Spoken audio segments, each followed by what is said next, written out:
Panasnya kondisi politik Indonesia setelah dukungan partai terhadap Capres Prabowo Subianto makin menggendut.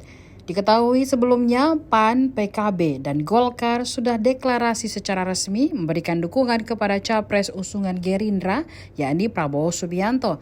Hal tersebut menarik perhatian pengamat politik sekaligus Direktur Eksekutif Lingkar Madani Indonesia, Ray Rangkuti. Dia menitikberatkan soal pendeklarasian dukungan dari PAN dan Golkar kepada Prabowo. Menurutnya, susah untuk tidak menyebut pendeklarasian itu tidak ada campur tangan dari Jokowi. Rai selanjutnya mempertanyakan kenapa Jokowi tega meninggalkan Ganjar dan PDI Perjuangan. Hal itu diungkapkan oleh Rai dalam keterangannya pada Senin 14 Agustus 2023. Diketahui bahwa Prabowo kini sudah didukung oleh 4 partai besar, yakni PKB, Gerindra, PAN, dan Golkar. Rai pun melihat ada 3 hal terkait bergabungnya 4 partai politik tersebut dari sisi PDIP.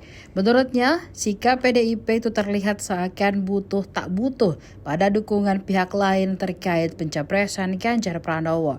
Disebutkannya pihak PDIP berkutat di kalangan mereka sendiri sehingga ia abai pada upaya menarik dukungan politik formal dari partai lain.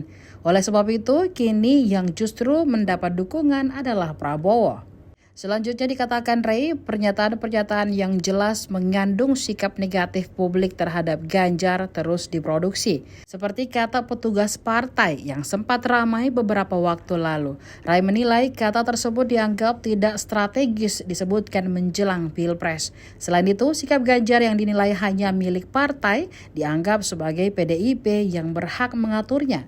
Padahal menurut Ray, pemilih membutuhkan capres yang independen daripada didominasi oleh partai.